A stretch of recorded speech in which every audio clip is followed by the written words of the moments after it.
თქვენ გსურთ იყოთ დაცული. ჩვენ გირჩევთ რა არის ამისთვის საჭირო. ჩვენ საუბრობთ კანონზე. ყოველ ოთხშაბათს 13 საათსა და 10 წუთზე ეთერში კანონის დროა. თქვენს პრობლემებს პროფესიონალ იურისტებთან ერთად განიხილავს ჟურნალისტი თამარ აბრამიშვილი. კანონის დროა. დღეს ოთხშაბათია, პირდაპირ ეთერში ბრუნდება გადაცემა კანონი. მე ჟურნალისტი თამარ აბრამიშვილი ვარ. რა სამართლებრივი პრობლემები ექნებათ ინვესტორებს საქართველოში რამდენად ხშირად ირღვევა მათი უფლებები, არსებობს თუ არა კანონმდებლობა და ხელისუფლება, გეგმავს თუ არა ხშირ შემთხვევაში რომ გვერდი ააროს არსებულ კანონს. ჩვენ ამ თემაზე ვისაუბრებთ დღეს გადაცემის სტუმართან, იურიდიული კომპანია LPA-ის იურიდიულ დირექტორ ჯაბა გველებიანთან. მოგესალმებით ბატონო ჯაბა, დიდი მადლობა რომ მონაწილეობთ გადაცემაში. მე რამდენადაც ვიცი, თქვენი იურიდიული კომპანია საქმიანობს მხოლოდ და მხოლოდ უცხოელებთან და ყველაზე კარგად თქვენ იცით თითოეული кейსი უცხოელებთან მიმართებაში. ხშირად იყო საუბარი ინვესტორებთან დაკავშირებით იმაზე, რომ ქვეყანაში აუცილებელია რაც შეიძლება მეტი ინვესტიცია იქნას მოზიდული იმისთვის, რომ ეკონომიკური მდგომარეობა გაუმჯობესდეს, შეიქმნას ინფრასტრუქტურა და ასე შემდეგ, ასე შემდეგ. დღეს რა ხდება რეალურად? თქვენ რა შეგიძლიათ თქვათ, ირღვევა თუ არა ინვესტორების უფლებები? Kamno ძალიან დიდი მადლობა მოწვევისთვის და საინტერესო თემისთვის, რომელიც ნამდვილად აქტუალურია სამწუხაროდ ჩემ და ალბათ ნებისმიერი ადამიანისთვის, რომელიც ამ სფეროში მოღვაწეობს და პირდაპირ შეხება გვაქვს ყოველდღიურად სხვადასხვა პირების პრობლემებთან. უნდა ვთქვა, რომ თუ გადავხედავთ ბოლო რამდენიმე წელიწადს, შეგვიძლია ვთქვათ, რომ ინვესტორების მდგომარეობა საქართველოში მთელ რიგ მნიშვნელოვან საკითხებთან მიმართებაში სამწუხაროდ მნიშვნელოვნად გაუარესდა. თუ ჩვენ შევხედავთ ერთის მხრივ ჩვენ საკანონმდებლო ბაზას, რომელიც მნიშვნელოვან შემთხვევაში ბუნებრივია დახვეწას საჭიროებს და გაუმჯობესებას და არსებობს პრობლემები, რომლებიც საჭიროებენ დაუყოვნებლივ რეაგირებას, ამის გვერდით არსებობს ასევე სახელმწიფოს მიერ დადგენილი საკმაოდ არასასურველი პრაქტიკა, რომელიც ხშირ შემთხვევაში საკანონმდებლო რეგულირებასთან გვერდის ავლით ცდილობს, რომ ინვესტორებს და განსაკუთრებით დღეს ძალიან აქტუალურია უცხოელ ინვესტორებს შეუზღუდონ ძალიან მნიშვნელოვანი უფლებები, რაც გარანტირებულია ჩვენი კონსტიტუციით. ყველაზე მნიშვნელოვანი საკითხი ალბათ დღეს ბევრს აწუხებს არის საკუთრების უფლება, რომელიც სამწუხაროდ საქართველოში შემიძლია ვთქვა, რომ ირღვევა. კერძოდ გამოიხატება იმაში, რომ ჩვენი კონსტიტუციის მიხედვით ყველას აქვს უფლება ფლობდეს და განკარგავდეს თავის საკუთრებას. ეს არის შეუზღუდავი აბსოლუტური უფლება. თუმცა დღეს ბოლო რამდენიმე წლის განმავლობაში უცხოელი ინვესტორებისთვის სასოფლო-სამეურნეო მიწისფლობასთან დაკავშირებით ეს უფლება მნიშვნელოვნად შეიზღუდა. საქართველოს რესურსები ზუსტად იმის საშუალებას იძლევა, რომ ისეთი დარგები, როგორც არის სოფლის მეურნეობა, უცხოური ინვესტიციების საშუალებით განვითარდეს. თუმცა რამდენიმე წლის წინ საქართველოს მთავრობამ დაადგინა მორატორიუმი სასოფლო-სამეურნეო მიწების უცხოელების მიერ ფლობასთან დაკავშირებით და აღნიშნული მორატორიუმის შედეგად უცხოელებს წაერთვათ შესაბამისი შესაძლებლობა. თუმცა ეს მორატორიუმი გაუქმდა, მე რამდენადაც ვიცი და ძველ ნიშნულს დავუბრუნდით, რა კანონიც მოქმედებდა, არანაირი შეზღუდვა სასოფლო-სამეურნეო მიწასთან დაკავშირებით. თქვენ ბრძანდებით იურისტი. რა პრობლემას აწყდებით, როდესაც მიდიხართ საჯარო რეესტრში? ამ შემთხვევაში იმისთვის, რომ უცხოელ ინვესტორს, რომელიც თქვენი კონტრაქტორია, გადაუფორმოთ მიწა, რომელიც მან შეიძინა დაუშვათ. მოგახსენებთ. პირველ რიგში მინდა აღნიშნო, რომ ეს მორატორიუმი საკონსტიტუციო სასამართლოს გადაწყვეტილებით გაუქმდა გაცილებით უფრო ადრე, ვიდრე მას ვადა გაუვიდოდა დეკემბრის ბოლოს, თუმცა საკონსტიტუციო სასამართლოს გადაწყვეტილებიდან და მას შემდეგ, რაც მორატორიუმს ვადა გაუვიდა, საჯარო რეესტრი, რომელიც არის უშუალო დამსრულებელი მიწის რეგისტრაციის საკითხების, სხვადასხვა დაუსაბუთებელი და ხელოვნურად შექმნილი პრობლემების საფუძველზე უარსეუბნება უცხოელ ინვესტორებს მიწის ფლობასთან და საკუთრებასთან დაკავშირებით. ჩვენ გვაქვს ყოველდღიური შეხება და მე მყავს რამდენიმე კლიენტი, უცხოელი ინვესტორი, რომელიც ცდილობს მიწის ნაკვეთის სასოფლო-სამეურნეო მიწის ნაკვეთის რეგისტრაციას. დღეს კანონმდებლობა ამის სრულ შესაძლებლობას იძლევა. თუმცა საჯარო რეესტრს აქვს დაუწერელი ინსტრუქცია, რაც სრული პასუხისმგებლობით შემიძლია განაცხადო, რომელიც მომდინარეობს იუსტიციის სამინისტროსგან და გამოხატავს სახელმწიფოს ნებას, რომ არ დაუშვას უცხოელებზე სასოფლო-სამეურნეო მიწების რეგისტრაცია. ამ ინსტრუქციის ბუნებრივია სამართლებრივ საშუალებად გამოყენება საჯარო რეესტრს არ შეუძლია, იმიტომ რომ ეს არის მხოლოდ სახელმწიფოს ნება, თუმცა საჯარო რეესტრი იმიზესებს სხვადასხვა ფორმალურ კანონმდებლობით გაუთვალისწინებელს აძლევს, რათა კანონმდებლობით დადგენილი ვადები რეგისტრაციის მოთხოვნის დასაკმაყოფილებლად განუზომლად გაწელოს, რის შემდეგაც ინვესტორს აქვს მხოლოდ ერთადერთი საშუალება: ან წავიდეს სასამართლოში და დაიწყოს გრძელვადიანი სასამართლო წარმოება სამ ინსტანციაში, ან დაყაროს ფარხმალი, დაემორჩილოს სახელმწიფოს მიერ თავმოხმეულ ნებას და უარი თქვას ინვესტიციაზე. მოგეხსენებათ, რომ ეს პირდაპირ გავლენას ახდენს ინვესტიციების შემოდინებაზე, იმიტომ რომ სასამართლო წარმოება ხარჯებთან და დროსთან არის დაკავშირებული და ინვესტორს უკარგავს სურვილს მიიღოს მასში მონაწილეობა.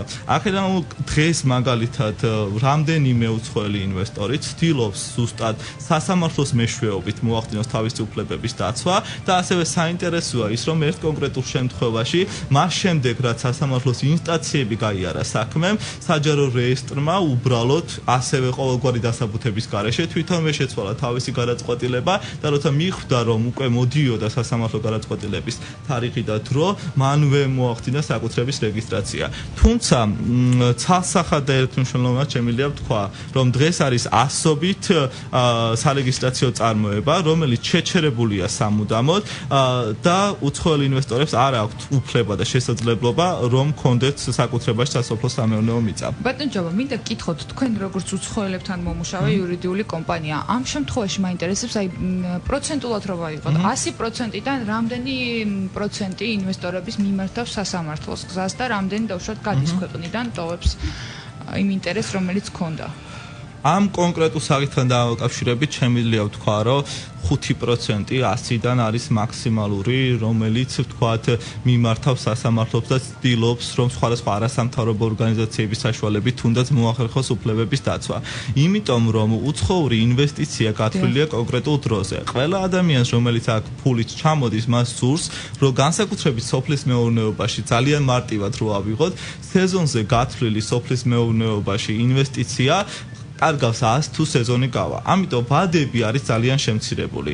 ამიტომ დღეს ინვესტორებს აბსოლუტურ უმრავლესობას თითქმის დაკარგული აქვს ინტერესი, რომ ჩადოს ინვესტიციას და შემოვიტანოს საქართველოში დიდი რაოდენობით თანხა, ხოლო მათ, ვისაც ეს უკვე გაკეთებული აქვს და ფლობენ საქართველოში სასოფლო სამეურნეო მიწებს, არ ეძლევათ საშუალება, რომ გაფართოვდნენ. შესაბამისად, გარდა იმისა, რომ უცხოელი ინვესტორების უფლებები შეზღუდულია ადგილობრივი მოსახლეობის უფლებებით, იმიტომ რომ საქართველოში დიდი რაოდენობით მიწის შემძენი არის მხოლოდ უცხოელი ინვესტორი და გამონაკლის შემთხვევაში ადგილობრივი მოსახლე.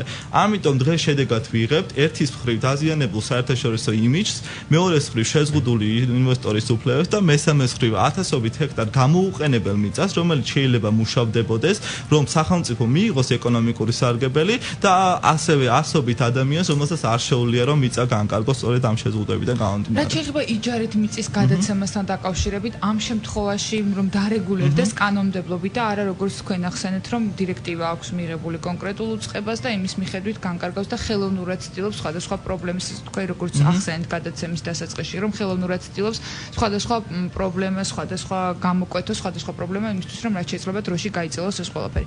იმ შემთხვევაში თუ პრობლემა არის ის, რომ არ არსებობს კანონი, რომელიც არეგულირებს დღეს. თუ იარსებებს კანონი, რომელიც არის გამართული, ინვესტორს უკრძალავს სასოფლო სამეურნეო მიწის შესყიდვას, თუმცა მას შეუძლია ხანგრძლივი იჯარით ისარგებლოს. ამ შემთხვევაში დარეგულირდება თუ არა პრობლემა.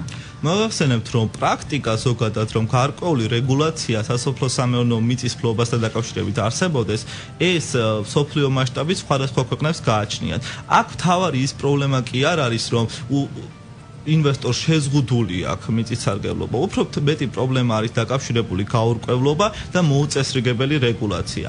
უკვე თვეების მანძილზე მიმდინარეობს რაღაც ახალ კანონმდებლობასთან დაკავშირებით ჯელობა, რომ თითქოს ეს ახალი კანონი უნდა შემოვიდეს, თუმცა ამასთან დაკავშირებით არანაირი გადაწყვეტილება ჯერ მიღებული არ არის.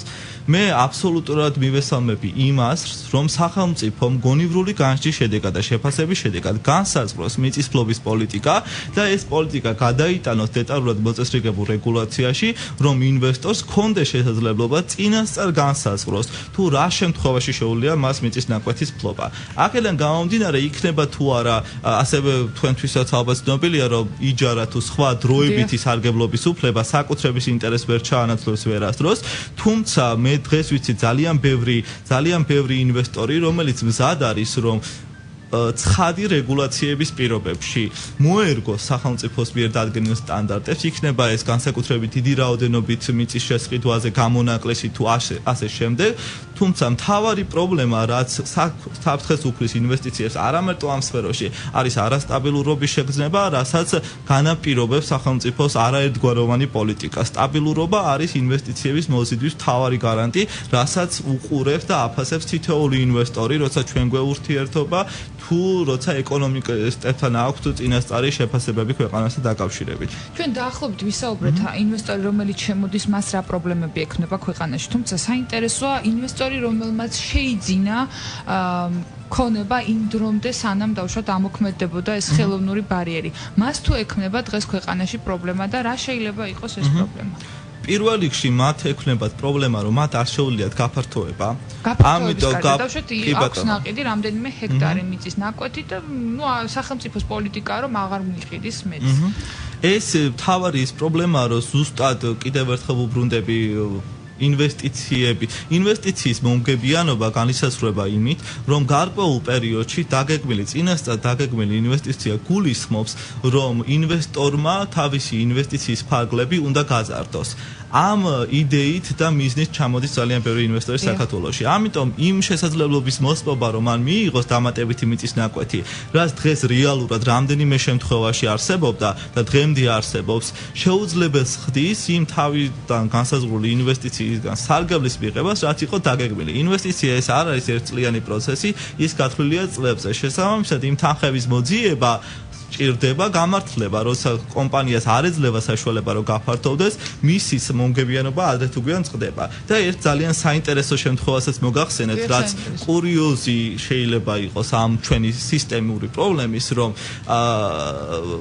საჯარო რეესტრი საკუთრების უფლების რეგისტრაციას ჭირდება სტანდარტულად 4 დღე განცხადების გაკეთებიდან.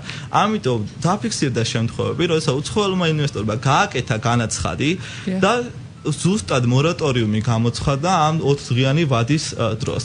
ასეთ დროს მოხდა კურიოზული შემთხვევა, რომ შეჩერდა ყველა სარეგისტრაციო განცხადება და განა ის, რომ შეწყდა და ინვესტორმა მიიღო გადაწყვეტილება, რომ თქვენ მიწას ვერ შეიძენთ, ეს თითოეული სარეგისტრაციო წარმოება წლების მანძილზე არის შეჩერებული და იმისთვის, რომ ეს შეწყდეს, რათა შენ თქვა გამყიდველმა შეძლოს, რომ სხვას მიიყიდოს ეს მიწის ნაკვეთი, საჭიროა, რომ ინვესტორი კიდევ ერთხელ მივიდეს საჯარო რეესტრში და დააფიქსიროს, რომ მას აღარ უნდა ამ მიწის ნაკვეთის შესყიდვა. ანუ განამარტო ის, რომ უფლება ეზღუდება, იმდენად მოუმზადებელი აღმოჩნდა სისტემა, რომ დამატებითი ხარჯებია კიდევ გასაღები იმისთვის, რომ ადამიანი უცხოეთიდან საქართველოში ჩამოვიდეს და მოითხოვოს თავისი შეწყვეტილი უფლების დაკანონება, რაც არის აბსოლუტურად მიუღებელი დღევანდელი საქართველოს პრიორიტეტებიდან გამომდინარე. აი, რა კანონი დაარღვია დავუშვათ საჯარო რეესტრმა ამ შემთხვევაში, როდესაც შეაჩერა? კი ბატონო, საჯარო რეესტრი არღვევს პირველ რიგში საჯარო რეესტრის შესახებ მოქმედ კანონმდებლობას და მის შიდა ინსტრუქციებს, რაც ასევე დადგენილია შესაბამისი ბრძანებებით, რომელიც განსაზღვრავს რეგისტრაციის ვადებს და რომელიც განსაზღვრავს ასევე თითოეულ განცხადებაზე თუ საჩივარზე დადგენილ ვადებს. საჯარო რეესტრმა ასევე დაარღვია სასოფლო-სამეურნეო მიწის ფლობის შესახებ საქართველოს კანონი, რომლის მიხედვითაც დღეს არ არსებობს შეზღუდვა მიწის ნაკვეთის ფლობაზე, იქნება ეს უცხოელი ფიზიკური პირი თუ ქართული იურიდიული პირი, რომელიც დაფუძნებულია უცხოელი ფიზიკური პირის მიერ. საჯარო რეესტრმა ასევე დაარღვია თვეების მანძილზე საკონსტიტუციო სასამართლოს გადაწყვეტილება, რომელმაც გააუქმა მორატორიუმი, იმიტომ რომ სასამართლოს გადაწყვეტილებას აქვს კანონის ძალა და ის ექვემდებარება დაუყოვნებლის შესრულებას. გასაგებია. და ბატონ ჯაბა, მე ასევე მსმენელია პირდაპირ ეთერში და მოდით მას მივცეს საშუალება, რომ დასვას შეკითხვა, გისმენთ თქვენ პირდაპირ ეთერში ხართ, დასვით შეკითხვა. აიო. გამარჯობა. ასე ამერიკაში რო ჩავიდნენ ინვესტორები, კოლუმბია, ეგენი ამერიკულეს 500 წელი წავდია რა უკან ხარ. აი თუნდაც ის თურქეთში რო ჩავიდნენ ეს ინვესტორები, თურქი ინვესტორები და ბიზანტია რომ მოსწეს. თქვენ ეგრე მოგსმობენ. თქვენ უფრო მალე მოგსმობენ. გასაგებია თქვენი პოზიცია, დიდი მადლობა რომ დარეკეთ, როგორც გამოიკვეთა, ეს არის წინააღმდეგი, რომ სასოფლო სამეურნეო მიწის ნაკვეთი ინვესტორს ამ შემთხვევაში უცხო ქვეყნის მოქალაქეს კონდეს საშუალება რომ შეიძინოს, თუმცა ჩვენ აქ არ ვსჯელობთ იმაზე, შეიძინოს თუ არ შეიძინოს, აქ ვსჯელობთ ჩვენ იმაზე, კანონი უნდა ახსრულდეს თუ არ ახსრულდეს. თუ იმ შემთხვევაში თუ არის სახელმწიფო პოლიტიკა, რომ არ მოხდეს უცხო ქვეყნის მოქალაქისთვის სასოფლო სამეურნეო მიწის ნაკვეთის მისყიდვა, ამ შემთხვევაში უნდა არსებობდეს შესაბამისი კანონი, როგორც მე მივხვდი თქვენი საუბრიდან, ბატონ ჯაბა, სწორედ ამაზე გაქვთ თქვენ საუბარი. დიდი მადლობა მსმენელს, რომ დარეკა და გამოთქვა პოზიცია. მე შევახსენებ, რომ მათ შეუძლიათ დარეკონ ტელეფონის ნომრებზე 292 11 11 99 და სხვენ შეკითხვა ან გამოთქვან მოსაზრება, რას ფიქრობენ უცხო ქვეყნის მოქალაქეების მიერ სასოფლო სამეურნეო მიწის ნაკვეთის შეზღუდვასთან დაკავშირებით და ასევე რა ინფორმაციას ფლობენ ირღვევა თუ არა მათი უფლებები. That მოდი ჩვენ განვაგრძოთ საუბარი. ჩვენ ვისაუბრეთ საჯარო რეესტრთან დაკავშირებით, როგორც თქვენ ამბობთ, ქმნიან ხელოვნურად ბარიერს, თუმცა საინტერესოა ასევე სასამართლო სისტემა. ხშირ შემთხვევაში არის საუბარი სასამართლოსთან დაკავშირებით, რომ იწელება დროში, დიდი დრო ჭირდება. ვადები თუ არის დადგენილი, რა პერიოდში უნდა განიხილოს სასამართლომ კონკრეტული დავა და ეტევა თუ არა ამ ვადაში. თუმცა სანამ მოდით ამ შეკითხვაზე მიპასუხებთ, მსმენელია კიდევ პირდაპირ ეთერში, მოდით მასაც მივცეთ საშუალება გამოთქვას პოზიცია, გისმენთ თქვენ პირდაპირ ეთერში ხართ. გამარჯობა. ხო არ აჯობებდა დაუშვათ. ახლა იქ მართალია, როცა კანონი არსებობს, იმ კანონს დაცვა უნდა და აღსრულება უნდა. მაგაზე არ ვკამათო. დიახ, მე ჩემი მოსაზრება მაქვს. ისმენთ გამოთქვით. ხო არ აჯობებდა მეცი, რომ დაუშვათ, აი როგორც არის იგივე თურქეთში, წერან თურქეთი ახსენა წინამსვენელო. თურქეთში არის სასოფლის მეურნეობის განვითარებისთვის საბანკო კრედიტები 1%-იანი 1%-იანი განაკვეთი. ერთი, იმიტომ რომ ინფლაციის კურსი რო აკონტროლონ და. დიახ. ხო და ჩვენთანაც რო ანალოგიურად რაღაც მაგისკენ აი ახლა ბატონი ჯაბა, ხო თუ არის თქვენი სტუმარი. ბატონმა ჯაბამ და მისმა კოლეგებმა და მისმა თანამოაზრეებმა ცოტა აქეთ რო გაშალონ ფრონტი რო ჩვენმა საბანკო სისტემამ დაუშვა ტურიზმისა და სოფლის მეურნეობის განმე რა პრიორიტეტები გაქვს, ხო? სამი პრიორიტეტი გაქვს, ხო? ენერგეტიკა, ტურიზმი, სოფლის მეურნეობა. და აი სოფლის ამ პრიორიტეტულ დარგებში კრედიტი რო დაუშვათ, არ ვიცი რაღაც მექანიზმები ალბათ არსებობს სახელმწიფოს ქვედა, ხო? რომ იყოს ანალოგიური საკრედიტო, ფულად საკრედიტო რაღაც არტოული სისტემა, რომელიც ადგილობრივ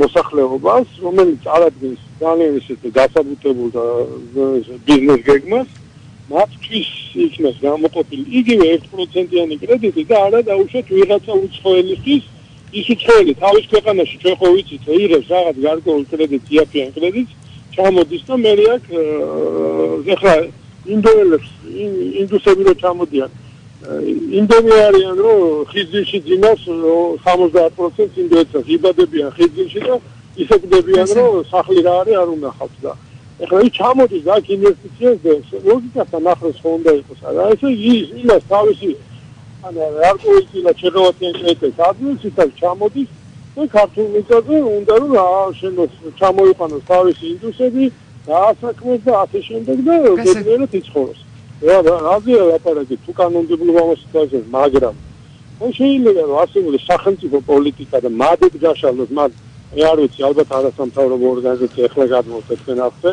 აი მაგ ბატონმა ჯაბამ და მისმა თანამოაზრეებმა მადად გაშალონ ფრონტი რომ მოხდეს ადგილობრივი მონდოვებული ვისაც წვიანი ადამიანები ჩვენ ხო მე მგონი რაღაც 1-2 კაცი ჩვენთანაც იქნება ხო მოაზროვნა და წვიანი და აი 1-2 კაცისთვის რაღაცა ბაზარი გაიხსნას ქართულმა აითვისოს, ნუ საქართველოს მოქალაქემ ახლა მე ეთნიკური მას არ ვაქცია ხასარუსო უცნილებას.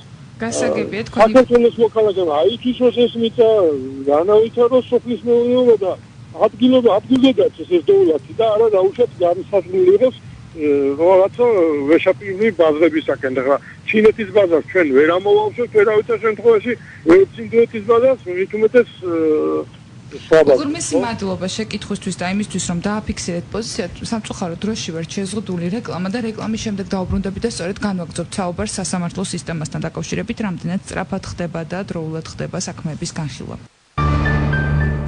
რა ვიცით კანონის შესახებ?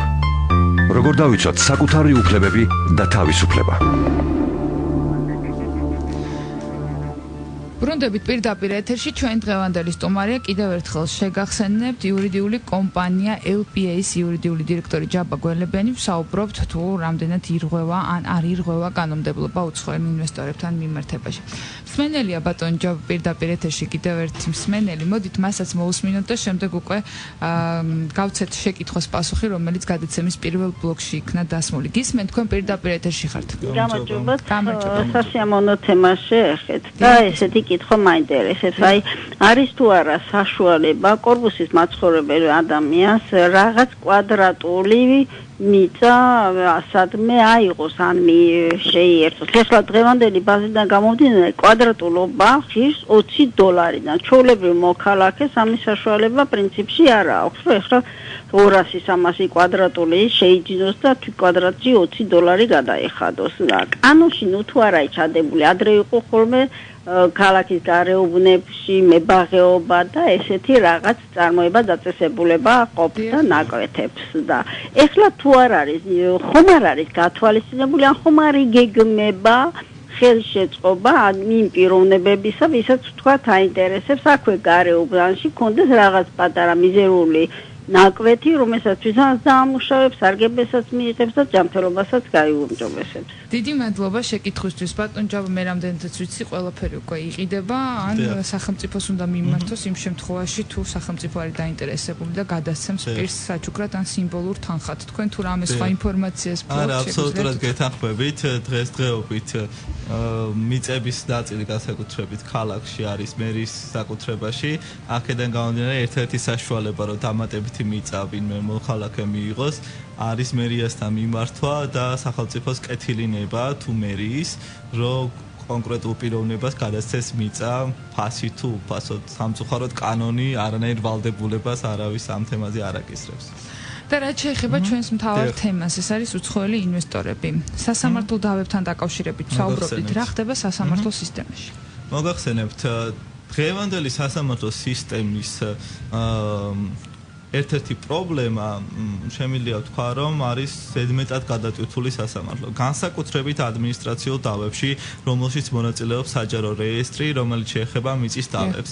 მე დღეს პირადად რამდენიმე სასამართლო საქმე მიყავს და მონაწილეობს ზუსტად საჯარო რეესტრის წინააღმდეგ, კონკრეტულ სხვადასხვა საკითხებთან დაკავშირებით და თუ სხვა საჯარო სტრუქტურების წინააღმდეგ და ნამდვილად არ შემიძლია ვთქვა, რომ მოსამართლეები თუ სასამართლოს პერსონალი არ არიან მონდომებული, რომ საქმეები სწრაფად და ხარისხიანად განიხილონ და მე დღეს როგორც ერთ-ერთ რიგით იურის მაქვს ნამდვილად რწმენა და ყოველდღიურადაც ეს ჩანს, რომ თითოეული მოსამართლე თუ საქმის სასამართლოს მოხელე მოწადინებულია, რომ მხარეებს დაეხმარონ და ხელი შეუწყონ. თუმცა პრობლემა მდგომარეობს გადატვირთულობა სასამართლო სისტემის ხშირ შემთხვევაში ისმის ეს შეკითხვა. გიშლით თუ არა ხელს და ვადა რა ვადაში უნდა დაასრულოს სასამართლოს ერთმა ინსტანციამ საქმის განხილვა. მოგახსენებთ, ხელს ბუნებრივია გვიშლის ნებისმიერ მხარეს და ხელს უშლის სასამართლოსაც თვითონ, იმიტომ რომ საქმეების სიმრავლიდან გამომდინარე იკლებს ხარისხი. საქმეზე თითოეული საქმე საჯარო რეესტრის წინააღმდეგ მოიცავს რამდენიმე ტომს. ხანდახან შეიძლება 15 ტომამდე წადიოდეს, რაც საკმაოდ რთულია, რომ ამ პირობებში იქნეს განხილული. პრობლემა კანონმდებლობაში არ არის. პრობლემა მდგომარეობს იმაში, რომ ნებისმიერი ვადა თუ რაც განსაზღვრულია სასამართლო პროცესი შედგება სხვადასხვა ეტაპებისგან, საქმის მოსამზადებელი და არსებითი განხილვა, მტკიცებულებების გამოკვლევა და ასე შემდეგ. ყველა კონკრეტულ შემთხვევაში ბუნებრივია სასამართლო ცდილობს, რომ მაქსიმალურად დააჩქაროს საქმის განხილვა. თუმცა ნებისმიერი პატარა პრობლემა, რაც შეიძლება იყოს საჯარო სტრუქტურის წარმომადგენლის გამოუცხადება, თუ იმიტომ რომ საკმაოდ მცირე რაოდენობის წარმომადგენლები ყავთ, თუნდაც საჯარო რეესტრს, რომლებიც მართლაც გვირები არიან, შემიძლია ვთქვა, თუმცა მათი რაოდენობა შეუძლებელია რომ ეყოს საქმეების მოცულობას. ნებისმიერი ესეთი გამოუცხადებლობა, ნებისმიერი ადამიანის შვებულება, რომელიც საჯარო სტრუქტურაში მონაწილეობს, იწვევს სასამართლოს თვეობით გადადებას. აქედან გამომდინარე დღესდღეობით შეუძლებელია იმის ვარაუდი, თუ რამდენ ხანში შეიძლება დასრულდეს საქმე. მე მაგალითად 2 წლის წინ დაწყებული ერთი საქმე საჯარო რეესტრის წინააღმდეგ ჯერ კიდევ მოსამზადებელ სტადიაზე ვარ. წინა მოსამზადებელ სტადიაზე, ანუ არსებითი განხილვა საქმის არც კი დაწყებულა და გავიდა უკვე სარჩელის შეტანიდან 2 წელი. არსებობს საქმე, სადაც 3 წელია გასული. ეს ყველაფერი ამ ყველაფრის მოგვარების ერთ-ერთი საშუალებაა, რომ გაიზარდოს საჯარო სტრუქტურებში დასაქმებული იურისტების პირველ რიგში ანაზღაურება, ასევე მათი რაოდენობა, გაიზარდოთ მათ мотивация და ქონდეთ მეტი შესაძლებლობა, რომ საქმეებს მეტი დრო დაუთმოთ და ასევე გაიზარდოს სასამართლოს შემადგენლობა და ადმინისტრაციული რესურსი, რათა მოხდეს შესაბამისი სამართლებრივი საშუალებებით სათანადო წესით აღდგენა და დაკმაყოფილება, იმიტომ რომ ხანდახან ზუსტად წინაზე ვსაუბრობდით, 100 კარგავს ხოლმე სასამართლოში წასვლა, იმდენად დიდხანს მიმდინარეობს ის და განსაკუთრებით შემთხვევებში, სადაც ჩართულია საჯარო რეესტრი, აი თუნდაც უკანონო რეგისტრაციებთან დაკავშირებით, პირველი ეტაპი არის საჯარო რეესტრში ადმინისტრაციული საჩივრის გზის საქმის განხილვა, რომელიც ასევე საკმაოდ იწელება და მხოლოდ შემდგომ შეიძლება სასამართლოში წასვლა. ამიტომ ვიმედოვნებ, რომ სახელმწიფო იზრუნებს იმაზე, რომ სასამართლოს მიეცეს მეტი ადმინისტრაციული და ადამიანური რესურსი, რომ უკეთ მოემსახუროს მოქალაქეებს და ნებისმიერ პირს. რაც შეეხება პრაქტიკაში, რამდენად გქონიათ, რომ გამომტყუნებელი განაჩენი გამოდის სასამართლოს მხრიდან თქვენს მიმართ, ანუ ხდება, რომ საჯარო რეესტრი მართალია ამ შემთხვევაში. თქვენი პრაქტიკიდან გამომდინარე, რა შეგიძლიათ თქვა? მე შემიძლია ვთქვა, რომ მიწის რეგისტრაციის საკითხი არის ყველაფერი, მაგრამ არა ცალსახა. ეს არ არის გადაწყვეტილი, ჩამოყალიბებული და რეგულირებული. აქედან გამომდინარე, ნებისმიერი საქმე დამოკიდებულია კონკრეტულ ფაქტობრივ გარემოებებზე. რა თქმა უნდა, ყოფილა შემთხვევა, როცა ვთქვათ, გამართლებული ხართ უფრო მეტად, ანუ თქვენი პოზიცია უფრო მეტად მყარი და მისაღები აღმოჩნდა სასამართლოსთვის, თუ დავუშვათ საჯარო რეესტრს. მე პირდაპირ შემიძლია განაცხადო, რომ ჯერჯერობით მე პირადად საჯარო რეესტრთან მიმართებაში არც ერთი დავა არ წამიგია, იქიდან გამომდინარე, რომ დავები წლობით გრძელდება, დავების 80% ისე მიმდინარეობს, თუმცა საჯარო რეესტრის ეს პროცენტულად ზუსტად დაფიქსირება გამიჭირდება, მაგრამ შეიძლება ვთქვათ ალბათ, რომ მსგავსი კატეგორიის საქმეები თუ ეს წამოიწევა და იქნება სასამართლოში, ამ შემთხვევაში იმდენად აშკარაა უფლებების დარღვევა, რომ ყველა ლოგიკური განსჯით უნდა დავთავდეს 100%-ით მოქალაქის გამარჯვებით მიწის ნაკვეთი სასოფლო-სამეურნეო დანიშნულების მიწის ნაკვეთის ფლობასთან დაკავშირებით, ამიტომ მე მოვუწოდებ და ვახალისებ ნებისმიერ პირს, რომ ზუსტად იბრძოლოს თავისი უფლებების დასაცავად. თუმცა საჯარო რეესტრთან ძალიან ბევრი სხვა შინაარსის დავები არსებობს, რომელთა წინასწარ განჭვრეტა შეუძლებელია, იმიტომ რომ ეს არის სისტემა, რომელიც არის ინოვაციური, რომელიც ძალიან მოგწონს ჩვენ განსაკუთრებით ყველა იურისტს, რომელიც აქ არის ჩართული ამ პროცესებში, თუმცა საჭიროებს ყოველდღიურ დახვეწას. ეს ყოველდღიური დახვეწის ტემპი ცოტა დაავარდა რამდენიმე წლის განმავლობაში, ამიტომ ის სისტემური ხარვეზები ვერ სწორდება. აქედან გამომდინარე, ნაკლებია რეგულაცია, ნაკლებია სიცხადე, ნაკლებია სტაბილურობა და უფრო მეტია დამოკიდებული საჯარო რეესტრის იმ კონკრეტული პირის, იმ 100-დან 1 ადამიანის გონება-მახვილობაზე, რომელსაც მიუვა შენი კონკრეტული საქმე. ჩვენ ყოველთვის მათი გონება-მახვილობის იმედი გვაქვს. ძალიან დიდი მადლობა, რომ იყავით ჩვენი სტუმარი და მონაწილეობდით გადაცემაში. რამდენიმე წუთით ადრე ვასრულებთ გადაცემას, იქედან გამომდინარე, რომ აქედან პირდაპირ სასამართლო პროცესში მიდიხართ და საჯარო რეესტრის წინააღმდეგ. საჯარო რეესტრის წინააღმდეგ და მე არ მინდა ამაში ხელი შეგიშალოთ.